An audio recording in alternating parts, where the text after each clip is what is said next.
ಲೋಕಾಯುಕ್ತ ದಾಳಿಯಲ್ಲಿ ಪತ್ತೆಯಾದ ಚಿನ್ನಾಭರಣ, ನಗದು. ರಾಜ್ಯ ಲೋಕಾಯುಕ್ತ ದಾಳಿ. ಮಂಗಳೂರು ಸಹಾಯಕ ಡ್ರಗ್ ಕಂಟ್ರೋಲರ್ ಬಳಿ 3.37 ಕೋಟಿ ರು ಮೌಲ್ಯದ ಅಕ್ರಮ ಆಸ್ತಿ ಪತ್ತೆ.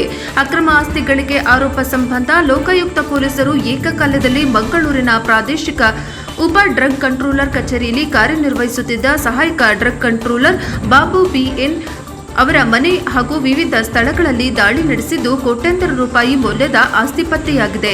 ಮಂಗಳೂರು ಅಕ್ರಮ ಆಸ್ತಿ ಗಳಿಕೆ ಆರೋಪ ಸಂಬಂಧ ಲೋಕಾಯುಕ್ತ ಪೊಲೀಸರು ಏಕಕಾಲದಲ್ಲಿ ಮಂಗಳೂರಿನ ಪ್ರಾದೇಶಿಕ ಉಪ ಡ್ರಗ್ ಕಂಟ್ರೋಲರ್ ಕಚೇರಿಯಲ್ಲಿ ಕಾರ್ಯನಿರ್ವಹಿಸುತ್ತಿದ್ದ ಸಹಾಯಕ ಡ್ರಗ್ ಕಂಟ್ರೋಲರ್ ಬಾಬು ಬಿಎನ್ ಅವರ ಮನೆ ಹಾಗೂ ವಿವಿಧ ಸ್ಥಳಗಳಲ್ಲಿ ದಾಳಿ ನಡೆಸಿದ್ದು ಕೋಟ್ಯಾಂತರ ರೂಪಾಯಿ ಮೌಲ್ಯದ ಆಸ್ತಿ ಪತ್ತೆಯಾಗಿದೆ.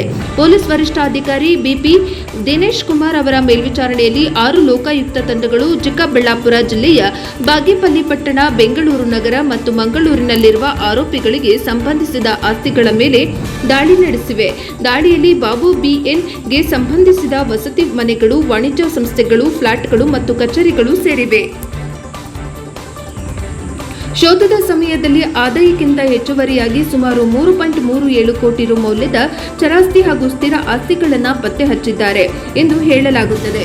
ಬೆಂಗಳೂರಿನ ನಿವಾಸದಲ್ಲಿ ಚಿನ್ನ ಮತ್ತು ಬೆಳ್ಳಿ ಆಭರಣಗಳ ಜೊತೆಗೆ 23.64 ಲಕ್ಷ ರು ನಗದು ಸಹ ಪತ್ತೆಯಾಗಿದೆ. ಭ್ರಷ್ಟಾಚಾರ ತಡೆ ಕಾಯ್ದೆಯ ವಿವಿಧ ನಿಬಂಧನೆಗಳ ಅಡಿಯಲ್ಲಿ ಲೋಕಾಯುಕ್ತ ಪೊಲೀಸರು ಆರೋಪಿಗಳ ವಿರುದ್ಧ ಪ್ರಕರಣ ದಾಖಲಿಸಿದ್ದಾರೆ. ಹೆಚ್ಚಿನ ತನಿಖೆ ನಡೆಯುತ್ತಿದೆ. ಭ್ರಷ್ಟಾಧಿಕಾರಿಗಳಿಗೆ ಲೋಕಾಯುಕ್ತ ಶಾಕ್. ರಾಜ್ಯಾದ್ಯಂತ 8 ಕಡೆ ರೇಡ್. ಕೋಟಿ ಆಸ್ತಿ ಪತ್ತೆ. ವರದಿ ವೇದಮೂರ್ತಿ, ಪ್ರಜಾಪವ ಟಿವಿ, ಬೆಂಗಳೂರು.